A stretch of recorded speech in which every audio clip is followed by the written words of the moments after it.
اهلا بيكم معانا في قناة اكلة ترندي. النهاردة هنعمل لكم الخبز العربي بطريقة سهلة جدا. هنعمله في طاسة على النار وكله هيطلع معانا منفوخ، يعني طريقته سهلة وطعمه لذيذ جدا، ونقدر نعمل بيه سندوتشات اللي احنا عاوزينها. بيتفتح كله معانا بمنتهى السهولة، مفيش اسهل ولا ألذ من كده.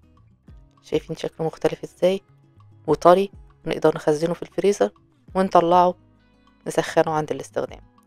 اول حاجة هنحتاج معلقتين كبار من السكر، معلقة كبيرة من الخميرة الفورية، كوباية مية دافية، وهنقلبهم. طبعا احنا عارفين الحركة دي خلاص، ان احنا بنختبر الخميرة عشان بنتأكد انها شغالة. بنغطيها ونسيبها 10 دقايق لحد ما الخميرة كده تبدأ تتفاعل مع السكر. ده شكلها بيكون مكون فقاعات.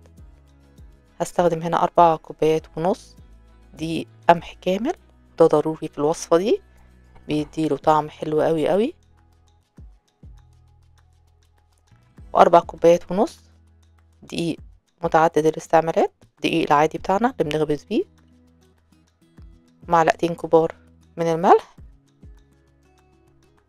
وتلت كوباية من لبن البودرة. ونشغل العجان، ولو ما عندناش عجان بنعجن عادي بايدينا، بس فترة العجن بتطول شوية عن العجان.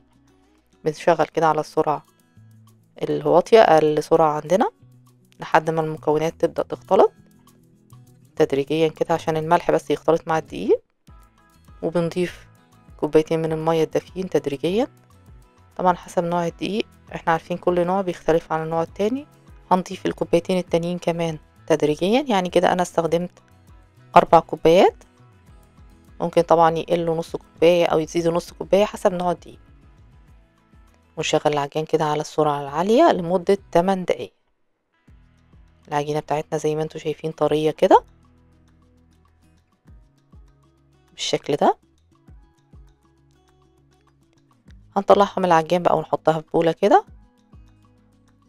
وهنغطيها ونسيبها في مكان دافي تتخمر لمدة ساعة. دلوقتي خلاص العجينة اختمرت معانا زي ما انتوا شايفين شكلها كده، مش بتلزق في الايد ولا حاجة. هنجيب صينية كبيرة ونرش فيها رشة دقيق، ونبدأ نشكل بقى ايه العجينة بتاعتنا حسب المقاس اللي احنا عاوزينه. انا عاملاه كبير شوية كده العيش، وما تخافوش زي ما قلت لكم ما بياخدش وقت في التسوية، وبيطلع تحفة ومنفوخ خالص. وهتبطلوا تشتروا العيش ده من بره، مش هتلاقوه بره اصلا، يعني ان شاء الله هتعملوه في البيت وهيطلع معاكم ان شاء الله ناجح 100%. هنعمل كل الكور بنفس الحجم تقريبا. طبعا ممكن نعملها حجم صغير عادي لو عاوزين لسندوتشات كده الصبح ولا بالليل، ممكن نعملها اللي هي صغيرة شوية، يعني على قد ما نقدر نعمل نفس الحجم.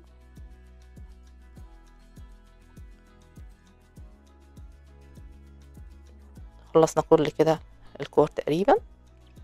هنغطيها بقى بكيس بلاستيك كده، وهنسيبها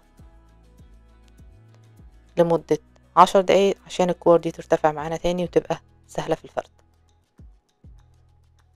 شايفين ارتفعت كده معانا، هتسهل علينا الفرد جدا، لان لو خدناها كده وبدأنا نفرد على طول بتبقى في صعوبة شوية في الفرد. وكمان عشان يطلع معانا العيش زي ما قلت لكم منفوخ، يعني نقدر نفتحه كله بإذن الله ويطلع ناجح. هنرش رشة دقيق كده، والأول نشكله كده بإيدينا عشان يطلع شكل دايرة، ما نضغطش عليه جامد. بعدين بقى هنستخدم المردنة ونحاول نخلي ايدينا مستوية على كله عشان يطلع كله بنفس السمك. ونقلب كده ونفرد من الناحية التانية. شايفين شكله حلو ازاي؟ هنفرد بقى بالمردنة دي لو عندنا، تسهل علينا كتير. ما عندناش بنكمل بالمردنة اللي موجودة عندنا، مفيش مشكلة، ما نخليش حاجة توقفنا. ده السمك اللي انا عاوزاه. هحط كده على ورق زبدة عشان يبقى سهل عليا ان انا احركه. هنعمل واحد كمان بنفس الطريقة، بس اتبعوا الخطوات البسيطة ديت وان شاء الله هيطلع معاكم ناجح. وجربوا كده الدقيق القمح الكامل بيبقى حلو قوي في العيش، يطلع العيش طعمه مختلف. لو عاوزينه ابيض دقيق ابيض كامل يعني اللي هو متعدد الاستعمالات مفيش اي مشكلة، ممكن نعمله دقيق ابيض كامل. هنحطه على ورق زبدة وعلى نار البوتاجاز كده على اي جريل عندنا او طاسة، زي مفيش اي مشكلة. بيطلع زي ما انتوا شايفين كده، شايفين شكله تحفة ازاي. بننزله كده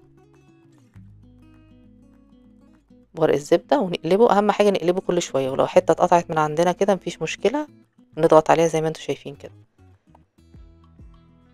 نقلب كل شوية، ده السر اللي نخليه يطلع ازاي منفوخ معانا. شايفين بدأ يطلع معانا اهو. هقلب تاني على قد ما نقدر، كل شوية نقلبه. نعمل واحد كمان، كل شوية نقلبه عشان ياخد الحرارة من فوق ومن تحت. نضغط عليه كده ضغطة خفيفة، بيبدأ يقب معانا. شايفين ما شاء الله، ويفتح كده تحفة تحفة تحفة. شايفين شكله حلو ازاي.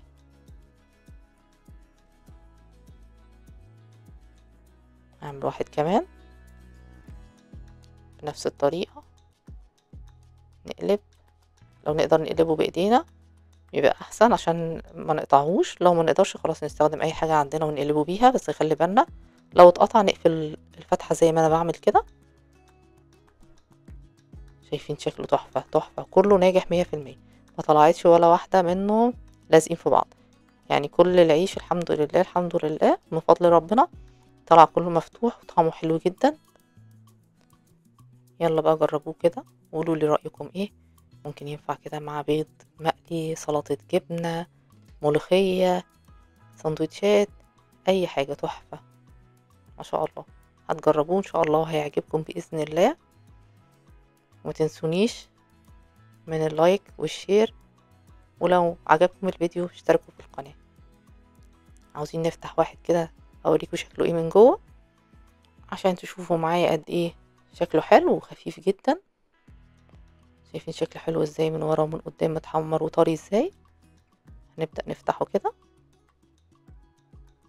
شكله تحفة ما شاء الله. نفتحه كده مع بعض بسم الله. شايفين كله لحد الاخر مفتوح، وطريقته سهلة ومبتاخدش وقت خالص، وبتتعمل في الطاسة على النار، يعني ما عندناش حجة خلاص.